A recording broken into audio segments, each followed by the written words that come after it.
உணவுப் பொருளை பற்றி நான் சொல்லவே மாட்டேன். ஏன்னா அது கொடுத்தா தான் மனநிறைவுன்னு ஒன்று வரும்.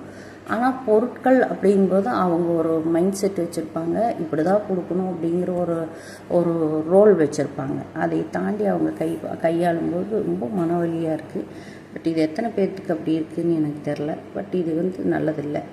அது ஒன்று மட்டும் என்னால் உணர முடிஞ்சது. காரணம் என்னன்னு கேட்டிங்கன்னா, மறுபடியும் ஒரு சிசிடிவி ஃபுட்டேஜோ அல்லது வேறு ஏதாவது ஒரு விஷயமோ அவங்க போட்டு பார்க்குறாங்கன்னு வைங்களேன், அந்த வேலை செய்கிறவங்கள மட்டும் இல்லை, வேலை செய்கிறவங்கள தாண்டி சுற்றி இருக்கக்கூடியவங்க என்னென்ன பண்ணியிருக்காங்க அப்படிங்கிறத பார்ப்பாங்க. ரெண்டாவது, தகுதியின் அடிப்படைங்கிறது நம்ம சுய மரியாதை, சுய கட்டுப்பாடுன்னெல்லாம் இருக்குது இல்லையா, அவங்கவுங்களுக்குன்னு ஒரு செல்ஃப் ரெஸ்பெக்ட்னு ஒன்று இருக்கும். அதை அவங்க அங்கே இழந்துட்டாங்க அப்படிங்கிறத என்னால் உணர முடிஞ்சுது. ஃபங்க்ஷனில் அட்டன் பண்ணது. அப்புறம் ரெண்டாவது இன்னொன்று என்னென்னா, அதே ஃபங்க்ஷனில் இன்னொரு விஷயத்துக்காக மற்றவங்களும் இன்வைட் பண்ணுறாங்க.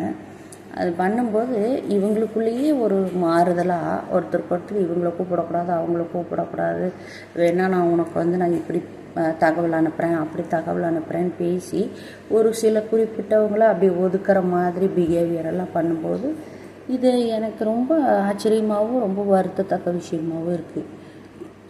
அது எப்படி உங்களுடைய தேவைகள் வரும்போது ஒருத்தரை இன்வால்வ் பண்ணிக்கிறீங்க, உங்களுடைய தேவைகள் முடியும் போது அவங்க அது தேவையில்லை அப்படின்னு முடிவு பண்ணுறீங்க.